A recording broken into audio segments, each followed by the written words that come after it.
Hi everyone, welcome to this episode of Keipert Labs.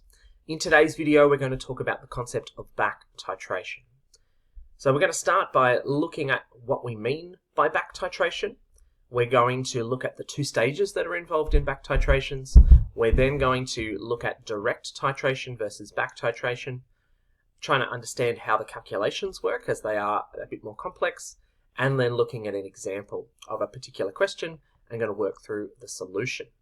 So, firstly, what is back titration? Well, back titration is often referred to as indirect titration. It's a style of titration or technique that we would use in particular circumstances depending on whether the regular technique that we might be more familiar with doesn't really help us or doesn't work very well.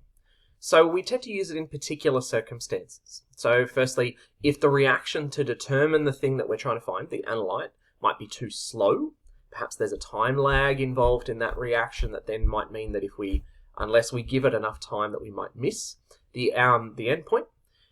If the analyte that we're looking for is a solid or perhaps not very soluble, and so that forms a variable, maybe the analyte is the other way and it's actually volatile, like ammonia in a solution, where during that reaction that ammonia might escape the solution and therefore leads to an indirect or inaccurate answer. And also, if we were to titrate a weak acid versus a weak base, then that can be very difficult to tell with an indicator in a more traditional direct titration style. So we might use it in those circumstances. But essentially, we're looking at this idea that the traditional technique that we might be more familiar with doesn't really work properly, so we need to approach it differently. This style of titration, and we're going to talk through the two stages in a second, it helps to prevent overshooting the endpoint that might take place because of the time delay of the reaction or because of some of these other variables. So it means that we can maintain accuracy, we can work around the obstacles that might otherwise get in the way. So back titrations occur in two stages.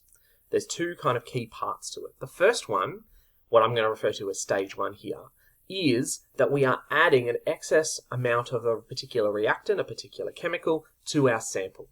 That neutralizes or reacts with all of the analyte that is prior to titration actually taking place. So we are deliberately adding a known excess amount to completely use up all of the thing that we are trying to analyze. But the fact that it's a known excess is the key factor here, because in stage two, we're then going to use titration to determine the amount of excess reactant still left. So we're titrating that excess by reacting with a separate chemical. So there's two separate chemical reactions taking place. The first reaction during stage one is that initial reaction with the analyte that's deliberately gone over by a certain amount that we're yet to determine. Reaction two is where we're determining just how far over have we gone. Okay, so we're seeing two different chemical reactions taking place that put together allow us to determine the amount of the analyte that is present. So let's consider this compared to our more traditional direct titration technique that we might be more familiar with. So firstly, in direct titration, that we're just reacting directly with the chemical that's present in the solution. Whereas in back titration, like I was just saying, that we're adding an excess reagent first and then titrating the leftovers and using that to work backwards to determine our analyte. Direct titration used when we've got a fast, straightforward reaction, strong acid versus strong base, those sorts of things. Whereas back titration is where we've got a slow, incomplete, or difficult reaction to measure directly. So we're using the difference in the chemistry there to choose that technique. So in a direct titration, you're just adding the titrant, that chemical, to analyze it, and then you're reaching the endpoint. Whereas in back titration, you add the excess, that reacts, then we titrate. Okay. In direct titration, provided we clean things well and all those other factors, the accuracy is generally high with a simple reaction. Whereas the approach of using the back titration helps to improve that accuracy for those difficult reactions. That if we didn't do it, that we would end up with significant errors creeping into our answers. Direct titration is simpler, there are fewer steps involved in the titrating and in the calculation, whereas back titration is more complex. And has more calculation steps involved. But we can see that it's a solution to a particular problem or some particular obstacles that we face. So just to walk you through how the calculation side of things is a bit different. So firstly, we've got the reaction one, that setup part, that initial reaction to use up all of the analyte. So we start by writing out the balanced chemical equation for that chemical reaction. Okay, we then calculate the initial moles, that is the moles of the excess reactant that we deliberately included in reaction 1.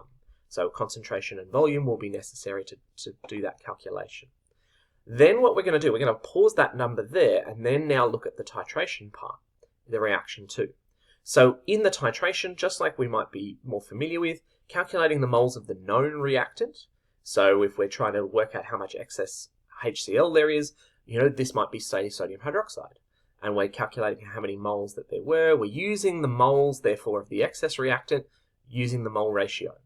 So working backwards from there, that's how many moles of the excess is left after reaction 1 has taken place.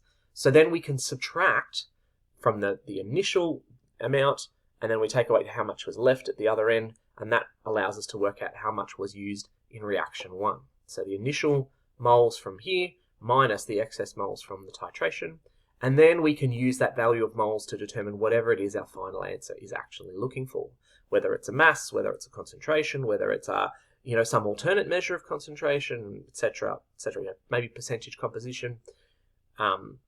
You name it. Once you've got that value, then we run with it to do the next stage. So let me show you an example. Here's a calculation question.